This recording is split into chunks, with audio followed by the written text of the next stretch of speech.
Halo netizen, selamat datang kembali di channel Jari Netizen. Apa kabarnya kalian semuanya? Semoga kalian selalu sehat ya. Sesuai request kalian nih, akhirnya Mimin lanjutin film Spy Kids-nya yang berjudul Spy Kids All the Time in the World. Oke, sebelum masuk ke videonya, Mimin mau kasih tips buat kalian yang masih WFH kayak Mimin dan pengen dapatin penghasilan tambahan, yaitu dengan menggunakan aplikasi Binomo. Binomo adalah platform trader terpercaya plus bersertifikat internasional. Pengen tahu caranya kayak gimana? Cara mainnya ya?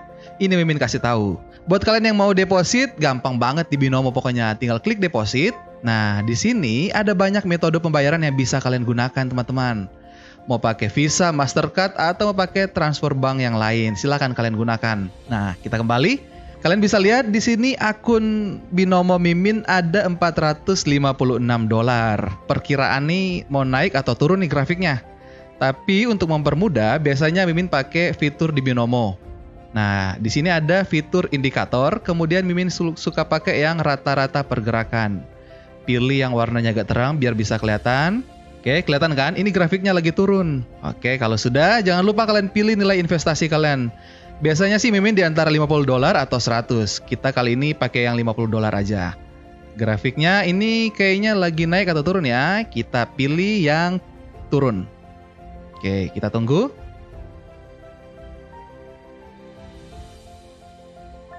Daripada kalian gabut di rumah atau mungkin ada yang sambil kerja, bisa bermain Binomo juga. Hitung-hitung dapat penghasilan tambahan sih.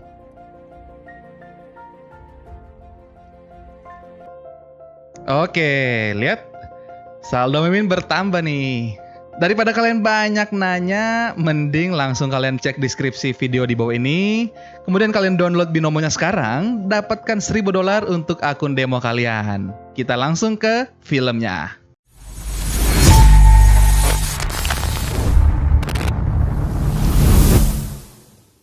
Film pun dimulai dengan menampilkan seorang agen rahasia OSS yang bernama Marisa Cortez, saudara dari Carmen dan Juni Cortez. Walaupun sedang hamil, tapi Marisa tetap menjalankan misi yaitu mengawasi seorang penjahat yang bernama TikTok. Saat ini TikTok sedang melakukan transaksi membeli mini disk milik OSS. Para agen OSS yang berada dekat situ pun segera bergerak untuk menangkap TikTok. Tapi berkat bom waktu yang bisa menghentikan waktu, TikTok berhasil melarikan diri. Melihat hal itu, Marisa tidak ada pilihan lain selain mengejar TikTok walaupun dalam keadaannya seperti itu.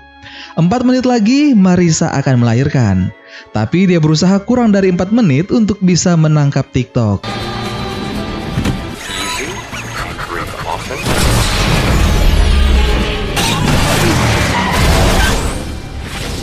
Marisa berhasil menghentikan mobil yang dikendarai oleh TikTok dan juga berhasil menangkap TikTok.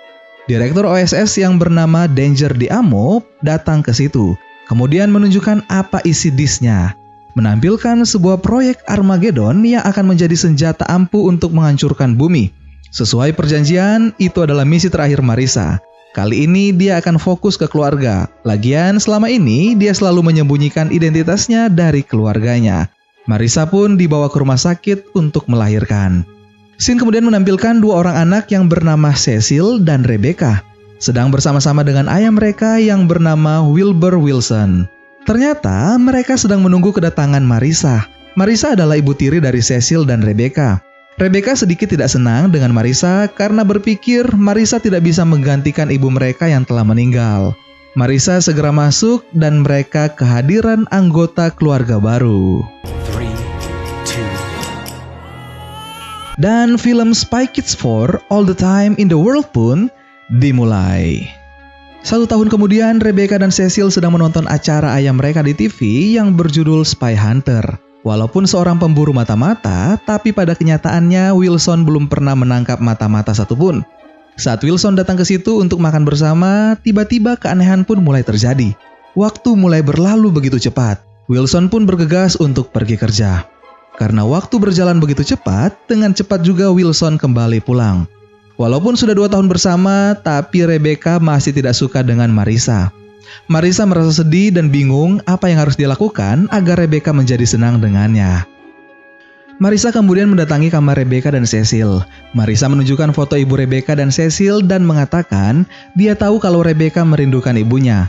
Marissa juga tahu kalau dia nggak pernah bisa menggantikan ibunya Rebecca dan Cecil. Tapi dia memohon ke Rebecca apakah mereka bisa menjadi teman. Rebecca menjawab, sebelumnya dia suka membuat lelucon seperti pasta blueberry, pencabut bulu hidung yang menyetrum, bahkan hair dryer yang diisi bedak. Dia sebenarnya membuat itu untuk Marissa, tapi selalu saja ayahnya yang kena. Rebecca pun meminta maaf ke Marissa. Marissa kemudian memberikan sesuatu kepada Rebecca. Kalung pemberian orang tuanya dulu, sesuatu yang sangat spesial bagi Marissa, dan kini dia ingin Rebecca memilikinya. Tentu saja itu membuat Rebecca menjadi sangat senang. Saat Marissa akan keluar dari situ, Rebecca teringat akan jebakan yang dia buat. Tidak sempat mengingatkan Marissa, Marissa pun harus... Cecil mengatakan kalau Rebecca harus meminta maaf. Berita saat itu menunjukkan kalau setiap hari waktu selalu berkurang 1 jam dalam sehari, di mana waktu berjalan menjadi sangat cepat. Besok mereka akan kehilangan hari, bulan, bahkan tahun. Pada tingkat yang parah, maka manusia akan benar-benar keluar dari waktu. Ada seseorang dengan menggunakan topeng jam mengatakan kalau manusia salah karena telah membuang-buang waktu, mengisi hari-hari mereka dengan kegiatan yang tidak berarti, alih-alih menghargai waktu bersama dengan orang yang mereka cintai, tapi kenyataannya tidak. Orang ini kemudian mengatakan kalau proyek Armageddon telah diaktifkan. Dia akan mempercepat waktu hingga habis dan membuat dunia akan berakhir. Dan dia mengaku dirinya adalah The Timekeeper. Di sini juga Marissa melihat kalau TikTok yang sebelumnya ditangkap oleh OSS sepertinya berhasil kabur. Mendengar hal itu justru membuat Wilson ingin mengungkapkan siapa The Timekeeper itu. Berpindah ke Timekeeper, dia bertanya ke TikTok di mana Kronos Sapphire, yaitu sebuah batu kecil yang bisa menghentikan perangkat Armageddon. Timekeeper mengancam TikTok agar segera menemukan Kronos Sapphire. Mereka melacak batu itu dan ternyata batu itu ada di dalam kalung pemberian Marissa ke Rebecca. Keesokan paginya, tiba-tiba Marissa mendapat pesan dari OSS untuk membawa Kronos Sapphire ke OSS agar mereka bisa menghentikan Armageddon. Di sisi lain, Rebecca sementara menulis sebuah surat permohonan maaf kepada Marissa. Marissa kemudian datang ke situ dan meminta kalung yang dia berikan sebelumnya, dengan alasan dia akan membersihkan kalungnya terlebih dahulu. Rebecca tentu saja tidak senang karena kalung itu sudah menjadi miliknya. Tapi dengan perasaan marah, Rebecca kemudian memberikan kembali kalungnya. Padahal Rebecca sebentar lagi akan meminta maaf ke Marissa, tapi karena hal ini, Rebecca kembali menjadi kesal dengan Marissa. Marissa pun bergegas menuju kantor OSS. Saat sampai di ruangan Danger di Amo dan memberikan Kronos Sapphire-nya, ternyata isinya adalah prank dari Rebecca. Kalungnya masih ada dengan Rebecca. Saat Marissa akan kembali ke rumahnya, justru dia diminta untuk menangkap TikTok kembali. Di sisi lain, para pasukan TikTok sudah berada di rumah Marissa untuk mengambil Kronos Sapphire. Dari dalam rumah tiba-tiba terdengar suara peringatan. Cecil dan Rebecca awalnya tidak percaya hingga pasukan musuh berhasil menghancurkan pintu. TV di situ langsung melakukan scanning terhadap Rebecca dan Cecil. Mereka diminta untuk segera masuk ke ruangan panik. Tak lupa, Argonaut juga mengikuti mereka. TV pun hidup dan memutar rekaman Marissa dan mengatakan kalau itu adalah ruangan panik yang dia buat jika suatu saat keluarganya dalam bahaya. Marissa juga menjelaskan kalau pekerjaan dia sebenarnya adalah seorang agen rahasia. Marissa membuatkan Argonaut sebagai anjing yang dirancang untuk menjaga mereka. Awalnya Rebecca dan Cecil tidak percaya kalau ibu tiri mereka adalah seorang mata-mata, hingga sampai Argonaut, si anjing kecil mereka, bisa berbicara. This is not a prank. Mereka menjadi terpukau. Pasukan musuh berhasil masuk ke ruangan panik, tapi beruntungnya Rebecca dan Cecil berhasil kabur terlebih dahulu menggunakan pesawat jet yang akan membawa mereka menuju kantor OSS. Pasukan musuh pun terus mengejar. Beruntungnya di sini, berkat muntahan Cecil membuat pasukan musuh pun terjatuh. Rebecca dan Cecil sampai di OSS dan mereka langsung disambut oleh seorang agen rahasia yang bernama Carmen Cortez. Sekarang Carmen telah tumbuh menjadi agen OSS dewasa. Carmen menjelaskan kalau dia adalah keponakan dari Marissa. Dan tentu saja dia adalah tante mereka sekarang. Carmen membawa Rebecca dan Cecil ke sebuah ruangan di mana dia dan adiknya Juni Cortez memulai misi mata-mata mereka dulu di divisi Spy Kids. Sudah 7 tahun divisi Spy Kids tidak berjalan lagi.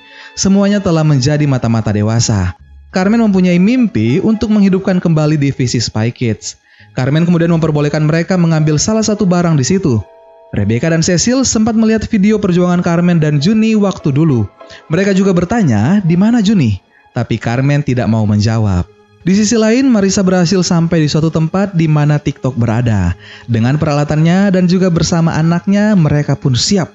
Ternyata itu adalah sebuah perangkap untuk menangkap Marissa. Dengan peralatan bayi seperti bedak dan popok, Marissa berhasil mengalahkan anak buah TikTok. Sedangkan TikTok berhasil kabur. Rebecca dan Cecil berpikir kalau mereka akan menjadi agen rahasia. Mereka berpikir untuk mencari timekeeper. Saat mereka berusaha kabur dari situ, justru para agen OSS berusaha menangkap mereka. Beruntungnya, berkat bantuan Argonaut, mereka berhasil menghambat para agen yang berusaha menangkap mereka. Mereka pun sampai di sebuah ruangan. Dengan kepintaran Cecil, mereka berhasil mendapatkan informasi di mana lokasi timekeeper, yaitu di Big Time Watch Shop. Saat para agen sampai ke situ, beruntungnya Rebecca dan Cecil berhasil kabur menggunakan alat di situ. Mereka pun sampai di sebuah toko jam. Saat berada di dalam, mereka berhasil menemukan sebuah pintu rahasia yang membawa mereka ke sebuah jam raksasa. Dari mesin jam raksasa itu, mereka menemukan sebuah pintu masuk. Tapi untuk mencapai ke situ, mereka harus bisa menghindar jarum jam yang berputar sangat kencang. Tapi dengan sedikit tragedi yang dialami Cecil, mereka berhasil. Di sisi lain, Wilson berhasil memperbaiki alat pendeteksi mata-mata. Dia bersama kameramennya pun berpetualangan untuk mencari mata-mata. Kembali ke Rebecca dan Cecil, mereka akhirnya mengetahui tentang Armageddon. Rebecca juga tahu kalau kalung yang dia pakai adalah Chrono Sapphire yang nantinya bisa menghentikan perangkat Armageddon. Saat mereka mencoba kabur, TikTok berhasil menghentikan mereka dan membawa mereka ke Timekeeper. Di saat tak ada jalan keluar lagi bagi Rebecca dan Cecil, tiba-tiba Marissa dan Carmen berhasil sampai ke situ. Agar bisa berhasil keluar dari situ, mereka harus kompak seperti keluarga. Gadget milik Rebecca dan Cecil pun diaktifkan. Hanya dengan sekali pukul, Cecil bisa menjatuhkan pasukan musuh. Begitu juga dengan Rebecca. Dari luar toko itu, tibalah Wilson bersama kameramennya. Alat pencari mata-mata lah yang menuntun mereka. Wilson pun sampai di ruangan di mana ada istri dan anak-anaknya. Di sini justru Wilson meliput perkelahian yang terjadi. Cecil berhasil mengaktifkan mode serangan di Argonaut. Dengan sangat cepat, Argonaut berhasil menjatuhkan para musuh. Tapi sayangnya, Chrono Sapphire berhasil direbut oleh TikTok. Tak mau mengambil resiko, mereka pun pergi dari situ. Saat berada di luar, akhirnya Rebecca mengakui Marissa seperti ibunya. Apalagi Marissa yang datang menyelamatkan mereka. Hubungan mereka akhirnya bisa baikan. Marissa kemudian masuk ke dalam mobil dan dia mendapat telepon dari Wilson. Wilson mengatakan kalau dia berhasil meliput perkelahian para mata-mata di toko jam. Dan tentu saja itu adalah Marissa dan anak-anak. Saat Wilson berada di kantornya dan sedang menonton hasil rekaman mereka tadi, dia kaget saat melihat hasil rekaman pertarungan mata-mata yang dia liput. Ternyata itu adalah istri dan anak-anaknya. Kaget melihat hal itu, apalagi akan ditampilkan di TV, Wilson langsung merusakkan komputer dan hasil rekamannya. Tentu saja dia langsung dikeluarkan dari kantor. Marissa kemudian bertemu dengan Wilson dan meminta maaf karena dia tidak jujur kalau dia adalah seorang agen rahasia. Tapi Marissa menjelaskan kalau dia sudah pensiun semenjak mereka memiliki bayi. Merasa kesal karena dibohongi, Wilson langsung pergi dan tak memperdulikan Marissa. Waktu kini berjalan semakin cepat. Saat di kantor OSS, Danger Diamo sedang memimpin rapat terkait Chrono Sapphire yang berhasil didapatkan oleh Timekeeper. Tapi beruntungnya, perangkat Armageddon masih tersimpan rapat di OSS. Peralatan itu terkunci di level 13, yaitu tingkat keamanan paling tinggi dari OSS. Kalau perangkat Armageddon ini berhasil dicuri, maka dunia akan berakhir. Ini sebabnya Danger Diamo pun mengundang kembali agen Cortez untuk membantu. Carmen berpikir kalau dialah yang dimaksud, tapi ternyata itu adalah Juni Cortez.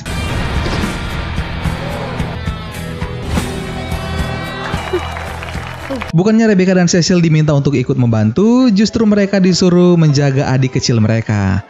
Tiba-tiba Danger Diamo datang ke situ dan mengapresiasi apa yang mereka lakukan sebelumnya. Saat Danger Diamo akan pergi, Rebecca memperhatikan jam yang digunakan Danger Diamo. Cecil juga membuat anagram dari nama Danger Diamo yang menjadi Armageddon. Mendengar hal itu, Danger Diamo langsung menutup pintu ruangannya dan benar saja dia adalah si Timekeeper. Karena akses pintu di situ dirusak, Rebecca dan Cecil tak bisa keluar dari situ.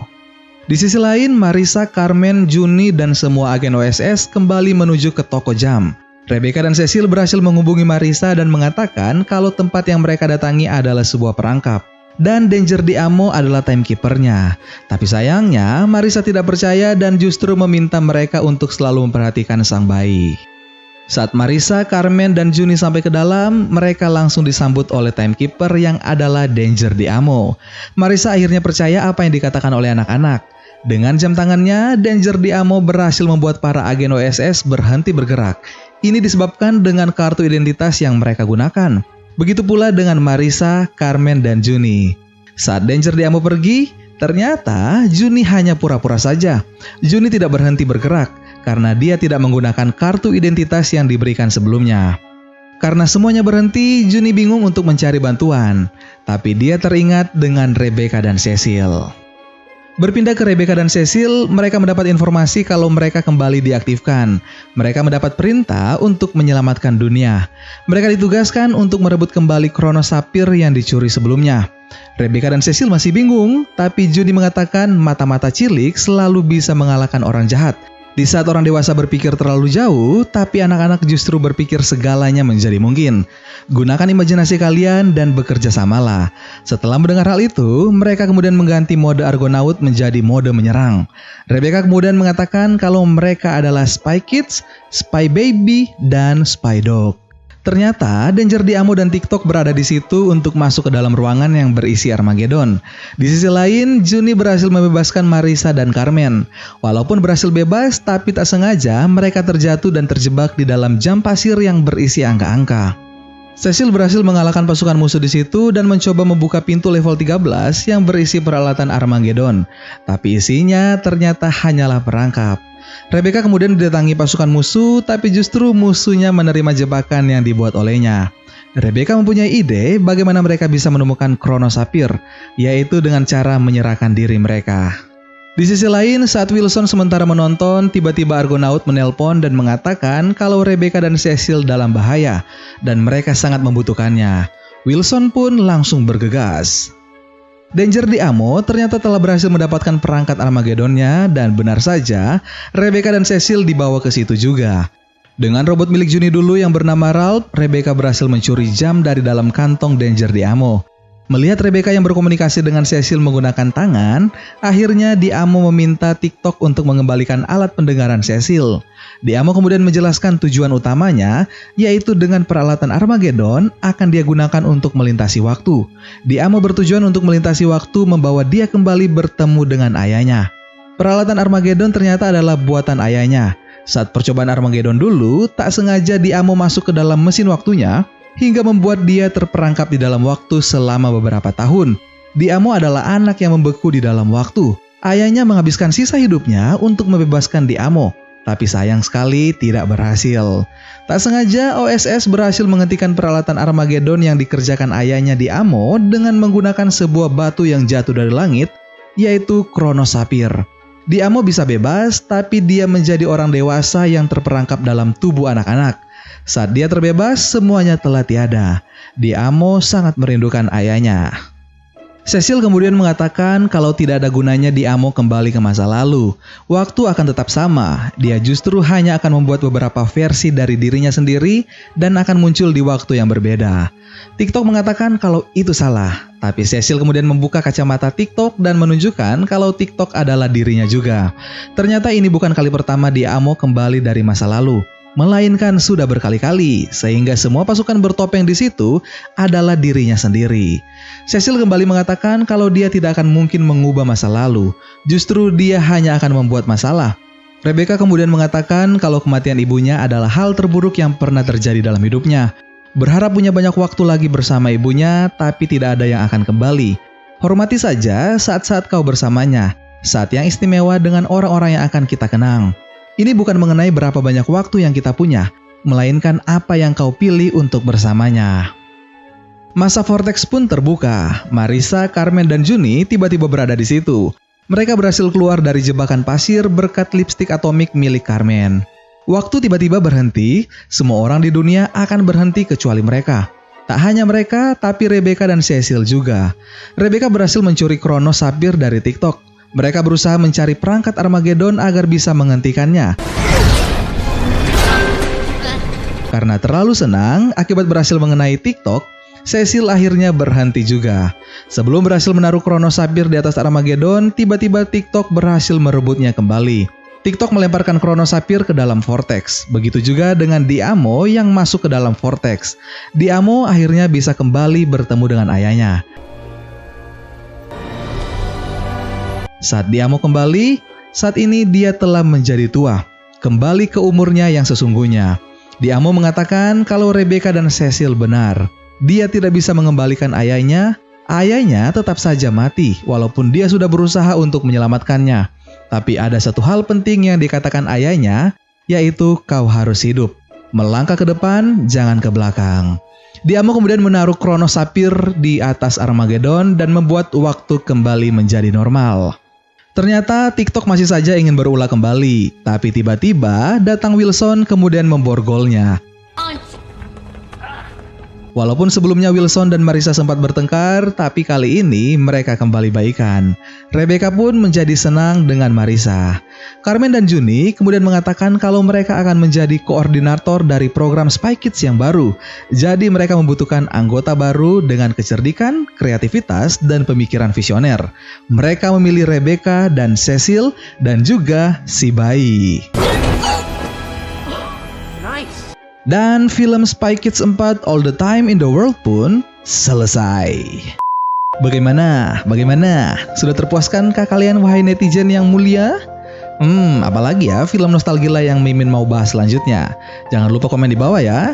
Terima kasih sudah menonton sampai akhir dan jangan pernah menyanyiakan waktu dengan orang yang kalian sayangi. Dadah!